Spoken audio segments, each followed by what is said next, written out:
TV exclusive visuals కూడా మనం చూడొచ్చు. అక్కడ కేకలు వేస్తున్నారు. అసలు ఒక్కొక్కరు లోపల ఉన్న వాళ్ళ పరిస్థితి ఏంటో మనకి ఆ విజువల్ చూస్తుంటేనే అర్థమవుతోంది. ఈ ఘటన తీవ్ర విషాదం అని చెప్పుకోవచ్చు. కాశీబుగ్గ వెంకటేశ్వర స్వామి ఆలయంలో తొక్కిసలాట జరిగింది. ఈ ఘటనలో 9 మంది భక్తులు ప్రాణాలు కోల్పోయారు. అక్కడ ఎంతమంది అరుస్తున్నారో ఆ విజువల్ చూస్తుంటేనే మనకు అర్థమవుతోంది. మృతుల సంఖ్య పెరిగే ప్రమాదం ఉన్నట్టుగా తెలుస్తోంది.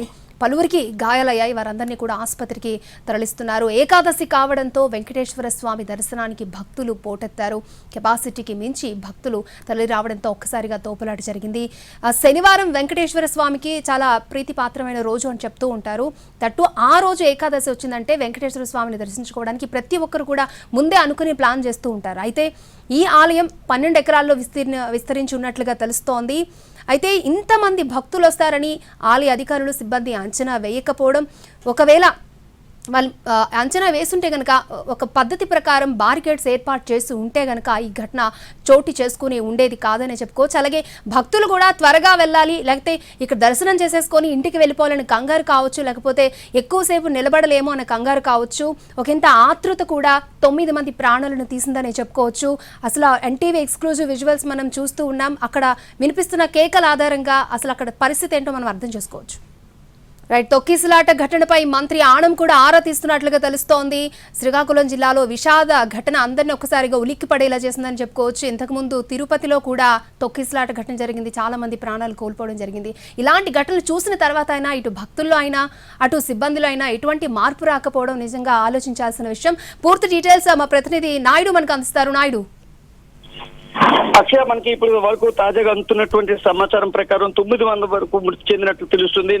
మొదట్లో నలుగురు అనుకున్నారు. అయితే ఇంకా తర్వాత మనం చూసుకున్నట్లయితే మృతుల సంఖ్య పెరిగేటటువంటి అవకాశం ఉందని చెప్పినటువంటి పరిస్థితులు చూసాం. అయితే ఇప్పటి వరకు అందుతున్నటువంటి తాజా సమాచారం వరకు 9 మంది వరకు మృతి చెందినట్లు తెలుస్తుంది. ఇంకా ఏదైతే చాలా మంది క్షతగాతులైనటువంటి పరిస్థితి. అయితే పెద్ద ఆలయం అయితే విశాలంగా ఉన్నటువంటి ఆలయము, పెద్ద ఎత్తున ఏదైతే వచ్చేటటువంటి భక్తులకు అనుగుణంగా క్యూ లైన్ లేకపోవడము, ఎక్కువసేపు నిరీక్షించడము, ఈ రెండే ప్రధాన కారణాలుగా చెప్తుంది. ఎక్కువసేపు నిరీక్షించిన తర్వాత ఈ మధ్యాహ్నం కావస్తుంది, త్వరగా ఇంటికి వెళ్ళాలనేటువంటి దీంట్లో కొంతమంది భక్తులు తోపులాటకు కారణమయ్యారని చెప్తున్నటువంటి పరిస్థితి ఉంది. ఏది ఏమైనప్పటికీ కూడా ఒక ఘోర ఘటన చోటు చేసుకుంది.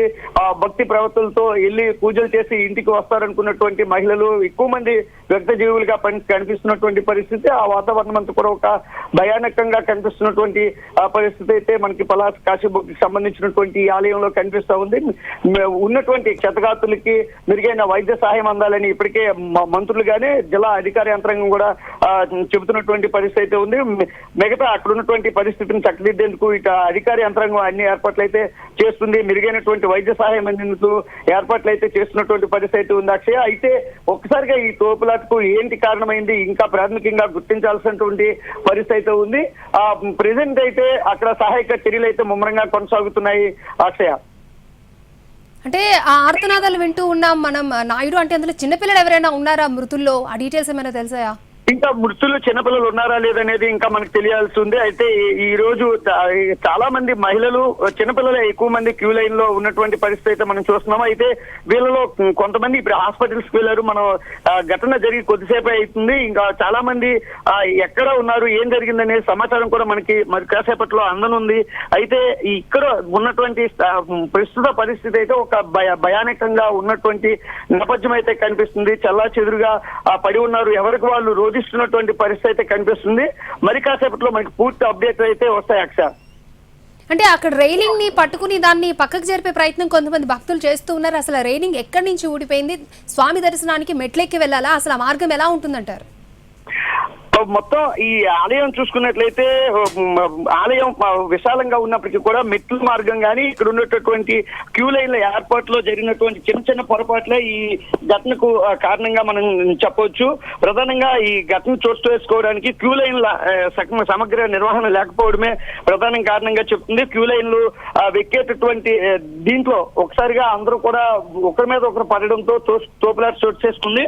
దీనికి సంబంధించి వీళ్ళందరూ కూడా ఒక్కసారిగా మహిళలు కావడం, వీళ్ళందరూ కూడా చేతుల్లో ఏదైతే పూజకు సంబంధించినటువంటి అన్ని సామాగ్రిలు ఉన్నాయి. ఒకవైపు చేతులు పట్టుకొని ముందుకు వెళ్ళడం, మరోవైపు ఈ సామాగ్రి ఉండడంతో ఎవరికి వాళ్ళు కంట్రోల్ చేసుకోలేకపోయారని కూడా కొంతమంది భక్తులు చెప్తున్నారు. ఏం జరిగిందో కూడా తెలిసే లోపే కళ్ళ ముందు అందరం కూడా ఒకరి మీద ఒకరు పడిపోవడం, తొక్కిసలాట చోటు చేసుకుందనే విషయం అయితే భక్తులు ఇక్కడ ప్రత్యక్ష సాక్షులు అయితే చెబుతున్నారు. వీళ్ళందరినీ కూడా స్థానికంగా ఉన్నటువంటి ప్రభుత్వ ఆసుపత్రితో పాటు ప్రైవేట్ ఆసుపత్రి ఏ ఉంటే వాటికి తరలించాలని అధికార యంత్రాంగం సూచించినటువంటి పరిస్థితులు అయితే కనిపిస్తున్నాయి. వీళ్ళందరినీ కూడా మెరుగైన వైద్య సహాయం అందించాలని అయితే ఇప్పటికే జిల్లా అధికార యంత్రాంగం సూచించినటువంటి పరిస్థితి ఉంది. అక్షయ, అంటే నాయుడు 12 ఎకరాల విస్తీర్ణంలో వెంకటేశ్వర స్వామి ఆలయాన్ని నెలకొల్పడం జరిగింది. అంటే అధికారుల అంచనా వేయకపోవడం నిజంగా 9 మంది ప్రాణాలను తీసిందని చెప్పుకోవచ్చు.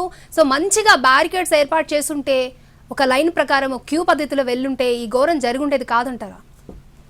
ఇంకా ఎందుకు ఈ ఘటన ఏం జరిగింది అనేది పోస్ట్ మార్టం అనేది ఇంకా కొనసాగించాల్సినటువంటి పరిస్థితి ఉంది అక్షయ. కానీ తోపులాటకు ప్రధానంగా భక్తుల ఆతుర్ద కారణము. భక్తులు వెంటనే వెళ్ళాలి, ఆ దర్శనం చేసుకోవాలి, ఇంటికి తిరిగి వెళ్ళిపోవాలి అనేటటువంటి ఆ మేమ ఏదైతే ఉందో ఆ గాఢబర కారణంగానే ఈ తొక్కిసలాట జరిగినట్లుగా మనకు తెలుస్తుంది. ప్రధానంగా ఒకసారిగా అందరూ ఒకరి మీద ఒకరు పడిపోవడంతోనూ, ఏదైతే క్యూ లైన్లు ఇరుగ్గా ఉండడంతో, ఈ 2 కారణాలతోనే ఈ ఘటన చోటు చేసుకుంది అక్షయ.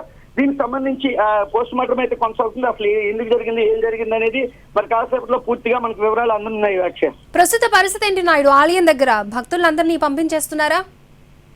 భక్తులు అక్కడ ఉన్నటువంటి సేఫ్ గా ఎవరికి ఏదైతే ఈ ఘటనతో ఆ ఘటనకు సంబంధించినటువంటి చిన్న చిన్న గాయాలైన వాళ్ళందరినీ కూడా బయటికి వెళ్ళిపోయారు.